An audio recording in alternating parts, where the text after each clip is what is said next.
pagpaminaw sa salita natin Panginoon Diyos. Praise God, ang tanan na mag-ingon. God bless, Pastor Ron.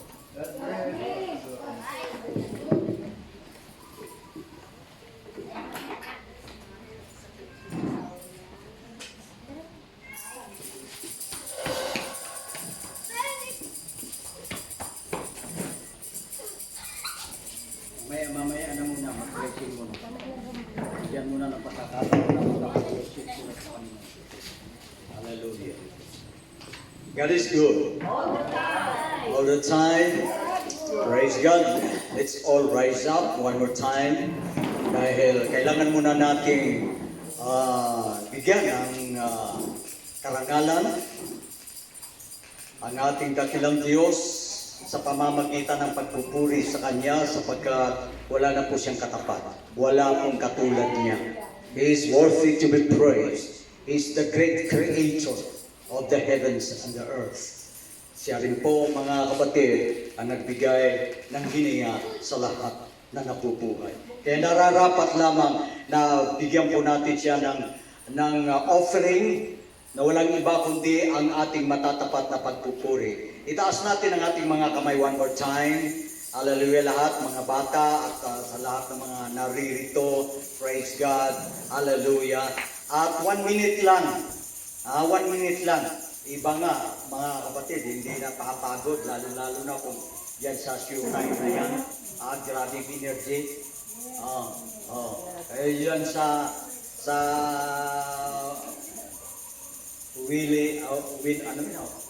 Will to win, Pastor. Will to win. Grabe ang energy. Sino ang binibigyan nila ng kapuri? Yung kanilang sarili at ang istasyon at ang mga namamahala. Pero ngayon, dahil ito po, mga kapatid, ay para sa Diyos. Itaas natin ang mga kamay, wala pang 1 minute. Mga bata, mga bata. Ayan. Kasi yung hit puri, kapag ganun lang, disqualified ka na, kailangan ganyan eh. Hallelujah! Okay, palakpak natin ng 1 minute. Purihin ka Panginoon sa iyong kadakilaan. Wala kang katulad Panginoon. Kaya ang aming mga palakpak ay aming pong iniaalay sa inyo. Dahil ikaw nagbigay sa amin ng mga kamay, gagamitin namin ito, Panginoon, para ikaw ay taas at luwalhatiin. Hindi lamang ang mga kamay na ito ay aming gagamitin sa hanap buhay at anumang mga gawain, Panginoon. Dapat po ang aming mga kamay ay aming pong inihahandog sa inyo, Panginoon. Aming pong ipinararating aming papuri sa pamamagitan ng palakpak sapagkat ang mga palakpak na ito ay hindi lamang para sa tao, hindi lamang alay sa mga politiko at sinumang mga magigiling ng mga tao, kundi ang aming palakpak, Panginoon, ay para sa iyo. Tanggapin niyo po, Panginoon, purihin ka dakilang Diyos. Ang aming buhay, ang aming lakas ay nagmumula sa inyo. Kaya ang aming kalakasan, i-offer din naman namin, Panginoon, as a living sacrifice. Dahil wala po kaming ibang naihihandog sa inyo, Panginoon. Lord, hallelujah, kundi ang aming matatapat na pagpupuri. Salamat, Panginoon, dahil ang aming lakas na yung pinagkaloob ay aming namang ibinalik sa inyo, Panginoon, sa pamamagitan ng pagpupuri. Hallelujah, you are great, Lord, and you are worthy to be praised because you are the King of Kings and the Lord of Lords. You are the Alpha and the Omega. You are the beginning and the end. You are the God of Abraham, the God of Isaac, the God of Jacob. You are the God of the patriarchs, the apostles. Ay ikaw din naman, Panginoon, ang aming Diyos, sapagkat nasusulat, Jesus Christ is the same yesterday and forever. Sama-sama natin ipaabot ang matunog natin pagpupuri sa Panginoon. Hallelujah! Sumigaw po tayo na purihin ang Diyos. Purihin ang Diyos sapagkat siya ang Diyos na karapat-dapat na papurihan. Siya ang Diyos na karapat-dapat na paglingkuran. Siya ang Diyos na karapat-dapat nating sambahin. Hallelujah! All the glory, praises, and thanksgiving belongs to you alone in the name of Jesus. And everybody say, praise the Lord! Sumigaw po tayo, hallelujah! Purihin ka, Panginoon. Amen. Magpalay na po tayo sa ating Panginoon dahil ang hinahanap-hanap ng Panginoon yung ating pong mga pagpupuri. Because God deserves worship. Okay, palakpakan natin yung sapat. Amen. Samantala kayo nakatayo mga kapatid, hindi ako magtatagal sa pagbibigay ng mensahe. Kunting message lang, hindi ko na kayo kailangan pang pangaralan. Dahil alam na po natin ang mabuti at masama. Bigyan na lang po kayo ng mensahe. Amen. Hallelujah. Amen? Amen. Praise God. Ito po ang message mula sa ating Panginoon. Isaiah chapter 1, verse 18. Come now, let us reason together, saith the Lord.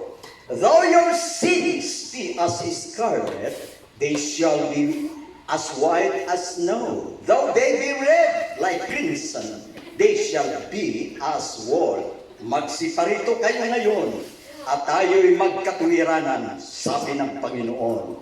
Bagaman ang inyong mga kasalanan ay maging tila mapula, ay magiging mapuputi na parang nebe. Bagaman maging mapulang gaya ng matingkad na pula, ay magiging parang balahibo ng lupa.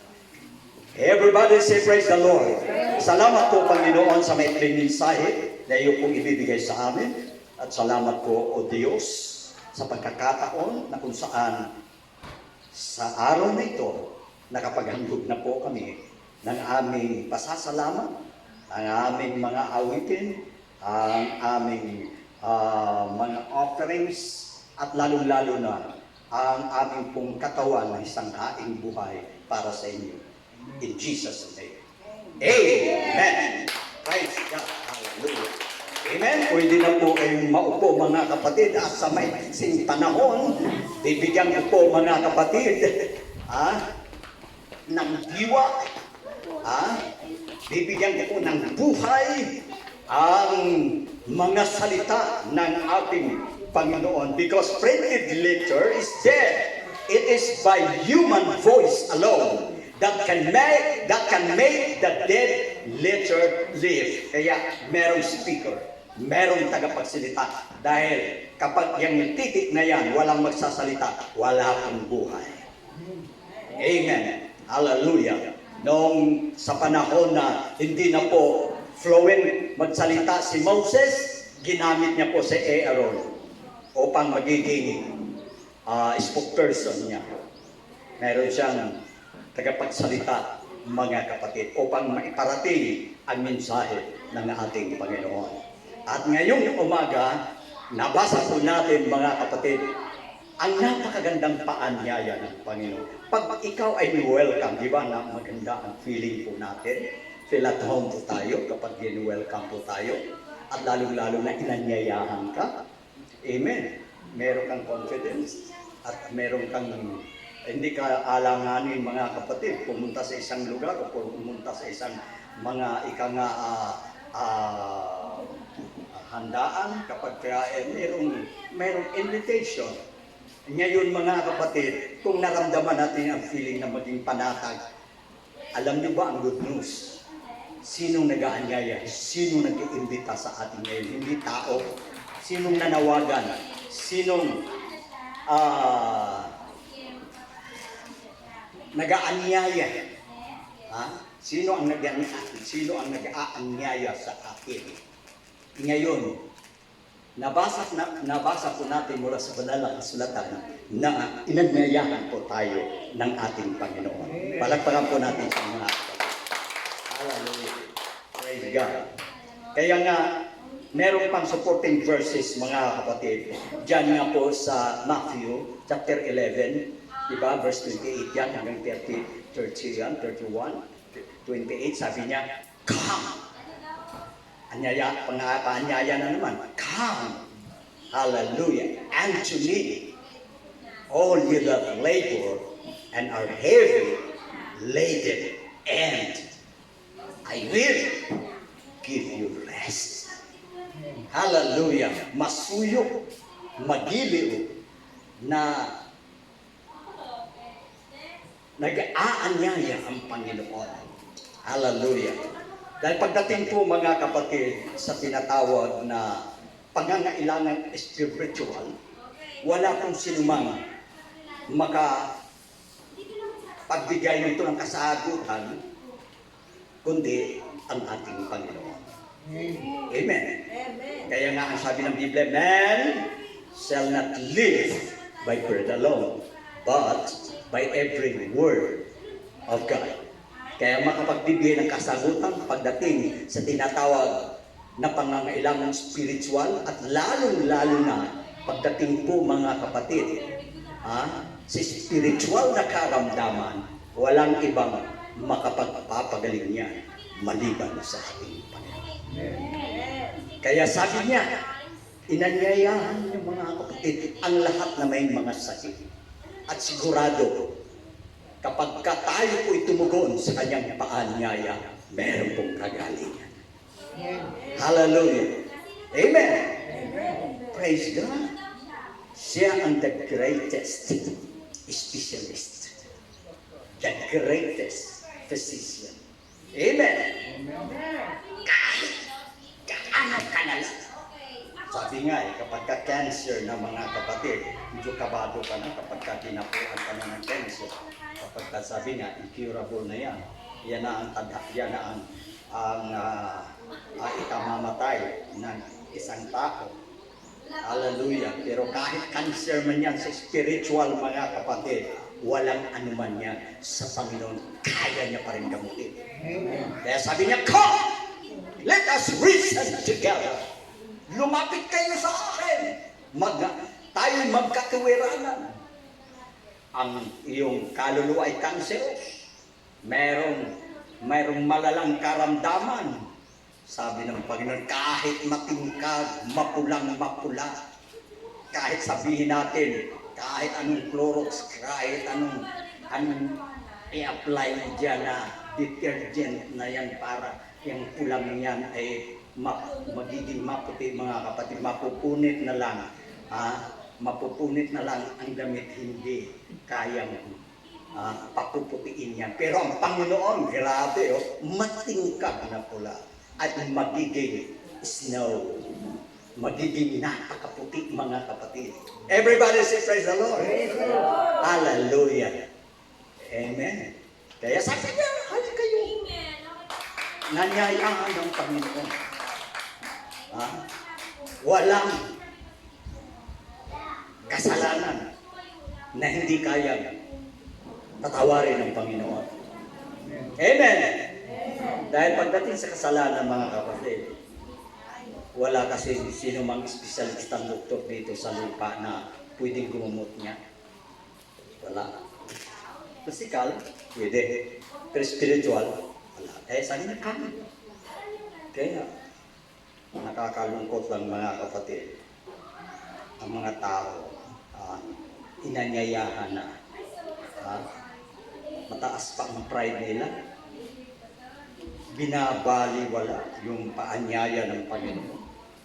Kaya sabi sa Proverbs 1, sabi niya, inuna ko ika ng aking gamit para tulungan kayo. Pero binaliwala niyo. Hindi ika kayo nakinig sa aking mga sawa. At hindi ang Panginoon, Gagawin at gagawin ng Panginoon. Lahat na kanyang makakaya. Magamot ka lang. Mailigtas ka lang. Makaiwas lang tayo mga kapatid sa tinatawag na walang hanggang kamatayan sa makatibagay. Ang kaparusahan sa impyerno. Siya lang tanging makakapagbigay mga kapatid ng paraan para hindi ka tuluyang mahulog doon. Dahil pag naroon ka na, no way to escape, no way to get out. But there is a way to stay out. But to get out, kung nandoon ka na, no way. Kaya, everybody say, praise the Lord. Praise the Lord. Kaya, pahalagahan po natin kapag inanyayahan tayo ng Panginoon. Amen. Amen. Huwag natin baliwalain. Hallelujah. Dahil ang malungkot po mga kapatid, ikaw po pang scripture, taken from the book of Isaiah, chapter 55, verse 6. Ito ang ano ng Panginoon mga kapatid. ito ang kanya, kumbaga sa warnings o reminders. Sabi ng Isaiah chapter 55 verse 6, mga kapatid, sabi nga, sabi niya, magsiparito kayo o magsitawag kayo. Ganun ba ang pagkakakuan? Tingnan natin. 55 verse 6. Para hindi tayo. Sabi nito, seek ye the Lord. Ayan ha. Seek ye the Lord while He may be found. Call ye upon Him while He is near. Inyong hanapin ang Panginoon samantalang siya ay masususungan. You see? May tendency pala mga kapatid, hindi pala habang buhay at sa lahat ng panahon. Kahit hagilapin mo pa kung saan-saan. Kahit saang sulok mga kapatid, galugadin mo pa ang lahat ng sulok para hanapin ang Panginoon pagdating ng panahon na hindi mo na masusumpungan ang Panginoon. Kaya, samantalang may pagkakataon, samantalang bukas pa ang biyaya ng ating Panginoon. Anong sabi ng Biblia? Hanapin ninyo ang Panginoon samantalang siya masususungan pa. Darating ang araw dahil kailanman hindi na maaari na iyong makita at masusumpungan pa ang Panginoon. Ngayon, sabi niya, samantalang magsitawag kayo sa Kanya samantalang siya malapit. Alam niyo po ba mga kapatid kung gaano kalapit ang Panginoon? Hindi siya malayo. Everybody say praise the Lord. Hindi po malayo ang Panginoon. Tingnan niyo. Mayroong awit na nagsabi, how big is God? How big and wide is vast the name? To tell the ano ito? His lips can only start. He's big enough. Itong pa na ito. He's big enough to rule this mighty universe. Yet small enough to live within your heart. Wow! Gaano kalapit ang ating Panginoon? Nasa dulo lang ng iyong bibig. Pagka ikinumpisal mo, andyan siya mga kapatid.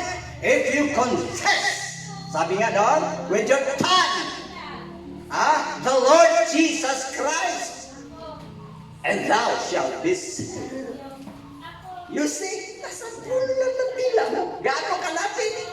Dahil sa nasa dulo ng dila mo at kay nananalig, nanampalataya, niya siya buhay at nandyan siya na iyong sinasambit lang. Mga kapatid, sabi niya ng Revelation, behold, I stand at the door and knock. If any man open the door, I will come in and sup with him. Sabi niya, narito, ako'y nakatayo sa pintuan. Kumakatok. At ang sino mang magbubukas ng pinto, ako'y papasok at kasama niya. Everybody say praise the Lord. Gaano kalapit ang Panginoon? Hallelujah. Napakalapit na sa bibig mo lang. Kaya, mga kapatid, kaya nga, bago tayo makinig ng salita ng Panginoon, bakit dapat masanay tayo? Masanay po tayo na mag-alay ng papuri sa Panginoon. Dahil sa pagpupuri, mga kapatid, naririyan, tumatahan ang Diyos. Hindi natin siya nakikita, datapwat sa pamamagitan ng ating pagpupuri, mga kapatid. Nararamdaman natin na yan siya sa atin. Nararamdaman natin ang kanyang presensya. Wala tayong nakikita. Dahil mayroon niyang sabi sa John chapter 4, verse 23 and 24, sabi ganon, the time will come, and now is, that The true worshippers must worship the Father. For the Father seeketh such to worship Him. God is Spirit, and they that worship Him must worship Him in spirit and in truth. Kaya hindi natin siya nakikita. Amen? Amen?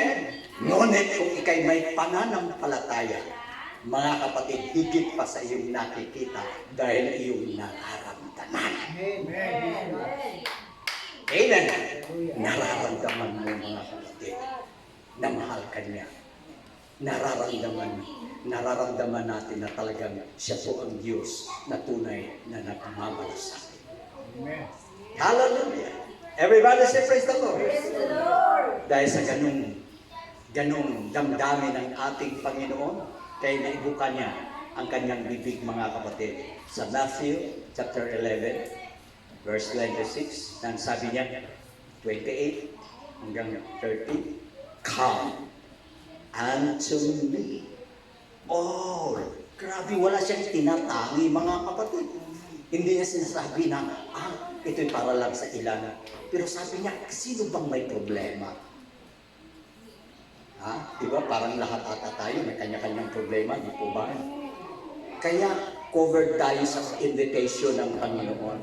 Kasali tayo, kasama tayo sa panawagan ng ating Panginoon. Hali kayo ba'y nabibigatan? Baka meron kayong pinapasama.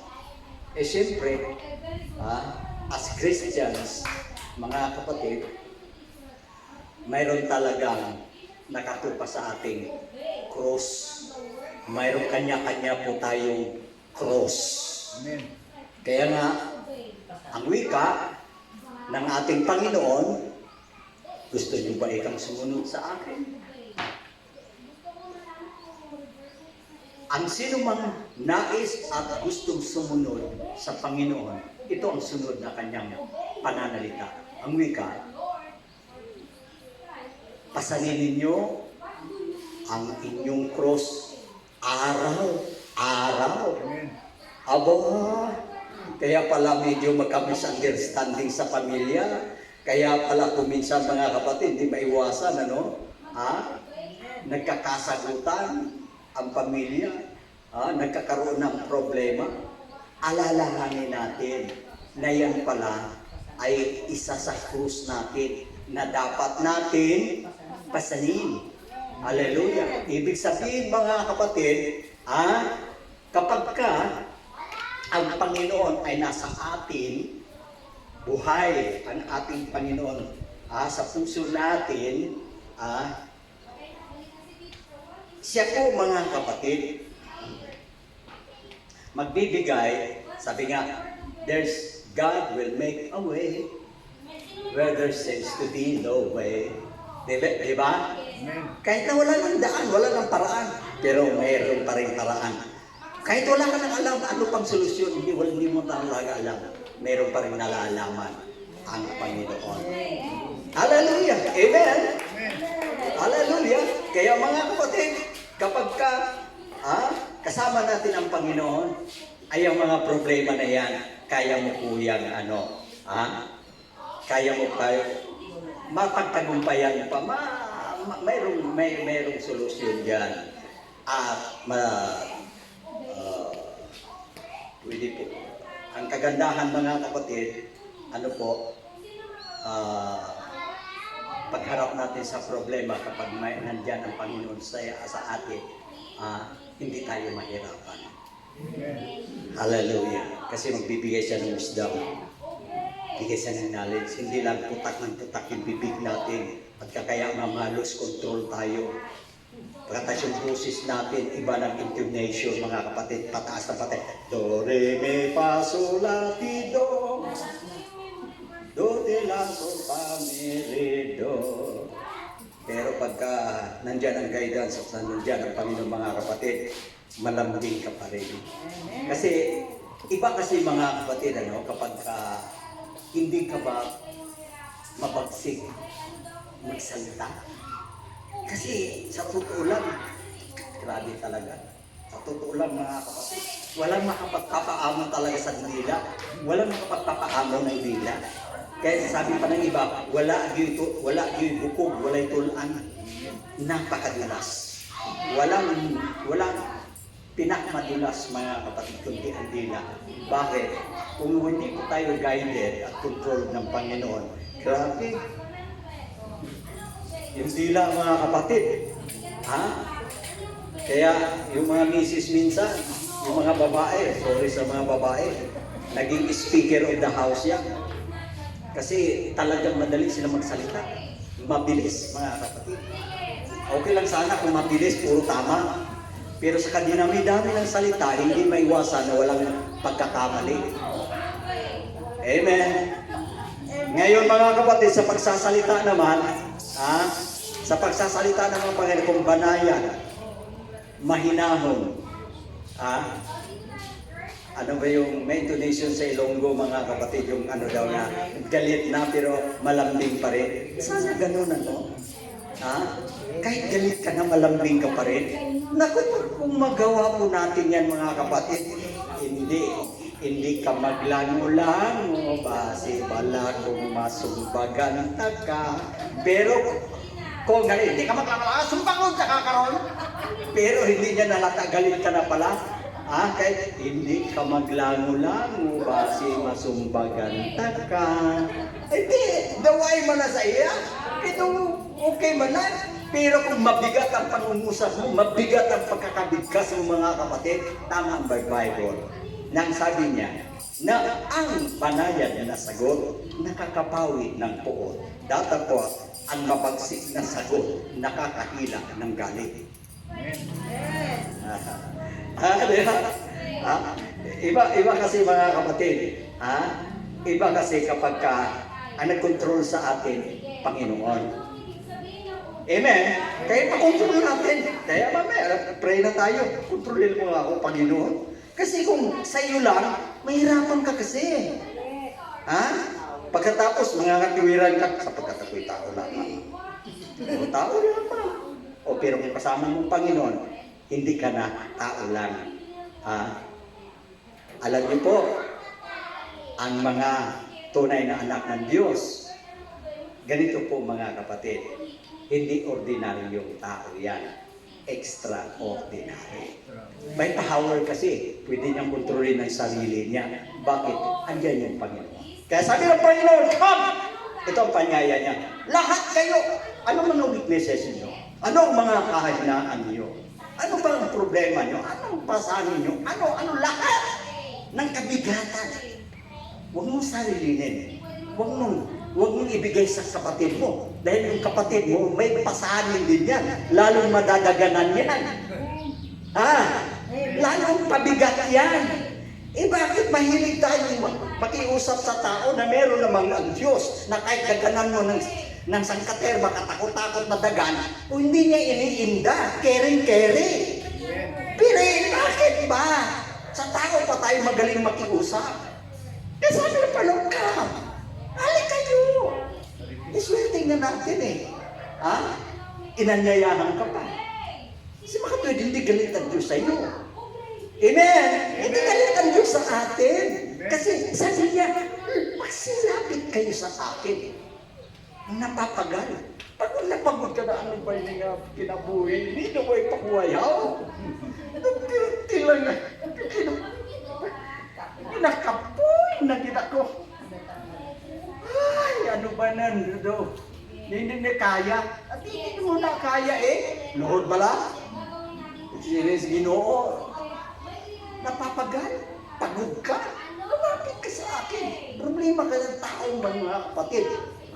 Ang problema sa tao kasi, hindi niya naman kaya.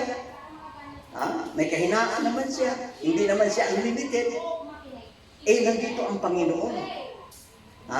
Andito ang Panginoon. Nawala ni katiting na kahinaan. Napakalakas ang Panginoon. Yes, more than that. Sabi nga ng awit mga kapatid, how big is God? How big? This wide, universe. Malaki pa sa universo. Yet, ayan, napakagandang balita. Yet, small enough to live within your hearts. Amen. Kaya, Kahit buong sanglibutan, hindi siya magkasya. Pero kasyang-kasya siya. Kapag yung puso natin, mga kapatid, may pagpapakumbaba, handang isuko ang kanyang sarili at sabihin niya, wala ka akong magagawa. Kailangan kita pa. Lalong-lalo na sa ating kalagayan ngayon. Needless to say, bawat isa sa atin may kanya-kanyang pinagdadaanan o kaya problema o kaya ano man yan. Mga kapatid, ang good news. Everybody say good news. Come unto me. Who said? Jesus, our God, our Lord and Savior. Come, sabi niya. Ang good news pa, mga kapatid, meron siyang nakalatag na kasagutan. Everybody say praise the Lord. Come unto me, all ye that labor and are heavy laden, and I will give you rest. Wow! Hallelujah! Amen! Pagod na tayo sa buhay, mayroon pa rin kapahingahan sa piling ng ating Panginoon. Palagpagan po na. Hallelujah! Yun ang mensahe, mga kapatid. Tapos na tayo. Salamatan na natin ang Panginoon. Obey your parents in the Lord, for this is right memorial. Obey, I mean obey. Backward, 400 go. Kung matatapos ka, 400 go. Sige, gagawin ni teacher dito for 500. Obey. Tignan nyo na kung There is no problem to be. God cannot solve it. There is no mountain too tall. God cannot move it. Oh, there is no sorrow to deep. God cannot soothe it. There is no mountain too tall. God cannot move it. If He carried the weight of the world upon His shoulders, I know my brother that He will carry you.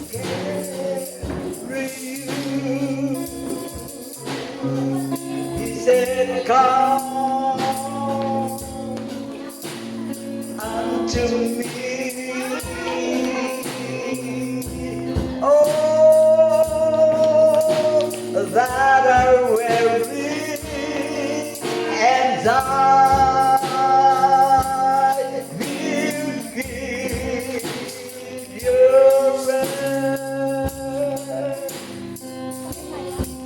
Gaano man kabigat ang iyong suliranin,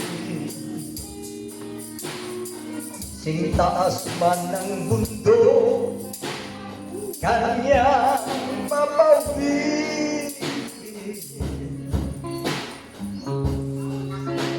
Bagyo ba'y dumating, kanyang papayampatin. Kalungkutan mo'y kanyang papawid.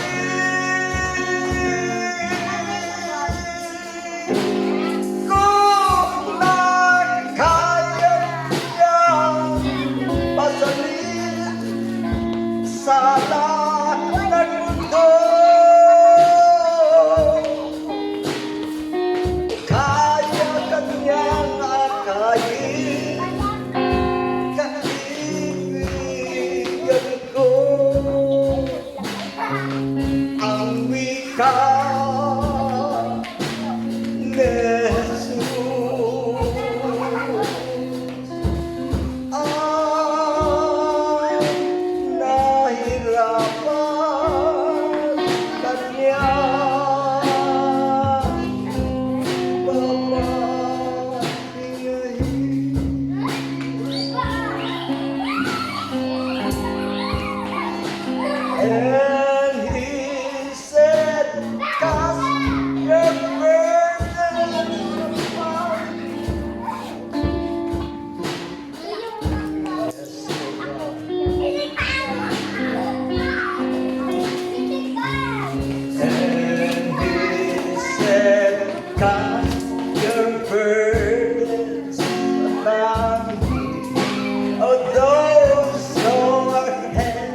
time of carrying heavy load.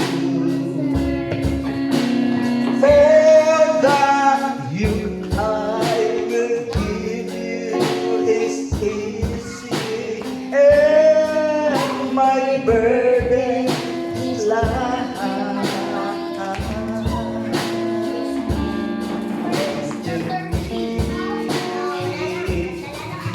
And I will give you rest. Tumayo po tayong lahat mga kapatid.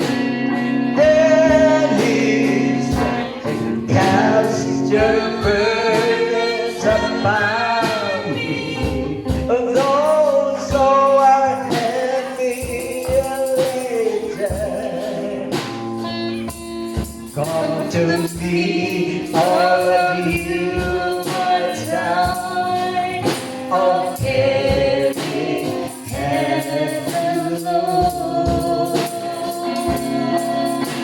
And for that you I will give you is easy, and my burden is light. Come to me, and I will give you rest. Musta sabihin ang problema mo? Asahan mo ika'y hindi mabibigo. Karamay mo ang Diyos sa hirap at ginhawa.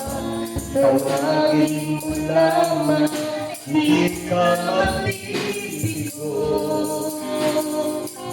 Kapag nasaktan ka, ay huwag kang susuko. Kahit may takot ka, ay huwag kang tatago. Karamay mo ang Diyos sa hirap at ginhawa. Tawagin mo lamang, di ka mabibigo. Kaibigan mo siya. Kaibigan, tingnan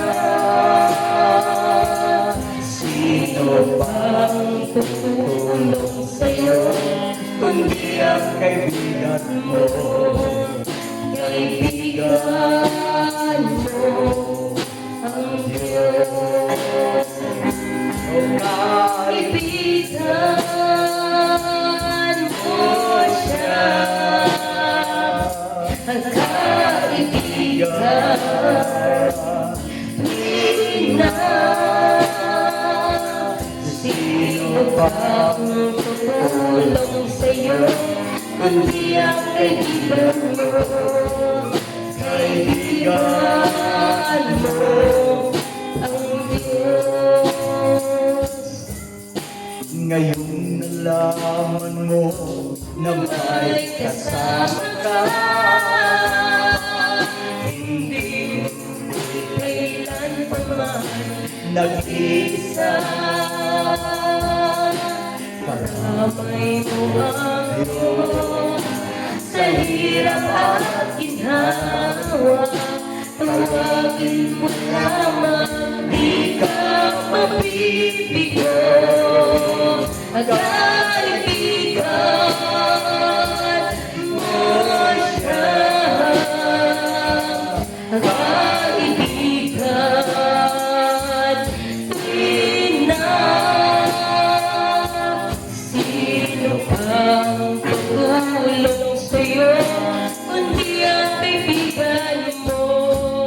Kaibigan mo ang Diyos.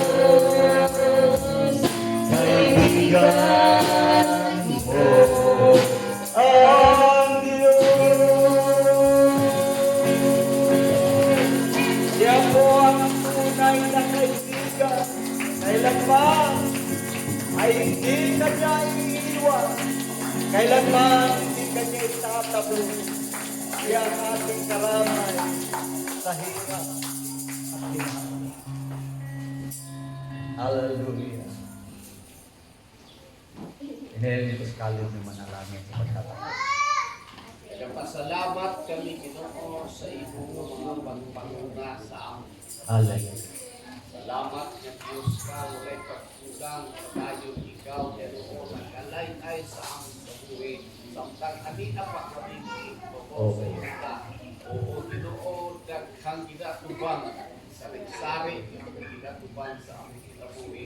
O salamat po Diyos na aga nag-ingon, doon tawag kami kanimo kay ikaw ang Diyos makahimo sa tanang utang sa pagsulbat. Balatian man, sakit man, kakulangon man sa panahanglan sa panahon ng adlaw, kakulangon man sa nagutong mga kaalab, anaa kay Ginoo sa ikaw, Diyos kumutabang kada isa sa amin.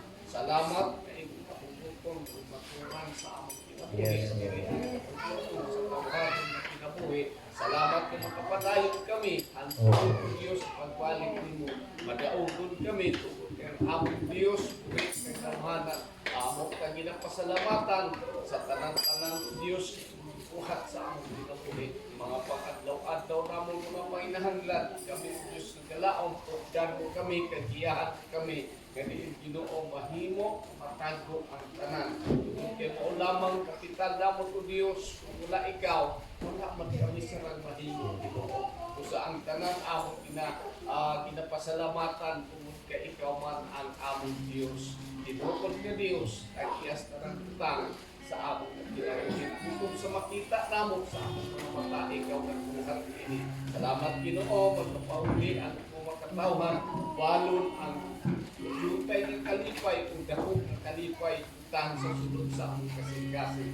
Batakag itisok sa among kasing-kasing, ang imong mga pulong Ginoo, buhiton mo kanto at daw gabiin, ako'y makahatag ka namang sa puso sa pagkabuhi ka sa imo. Salamat sa iyong kayo, kag sapat sa among mga paghangyo, dawa, natapos o Diyos, kami kinalagin yung dapita sa sunod ng mga panahon o Diyos kung pagbuhin mo yung kapag ka mahimot Ginoo, makapunta usap kami Ginoo, maumbalay, alam mo kami sa pag-alagad nga kanino. Salamat, maayong lawas sa gihapon o Diyos, ako ang paling kanino, kaya kumaya, at sa in Jesus' name. Oh, I love you with the love of the Lord.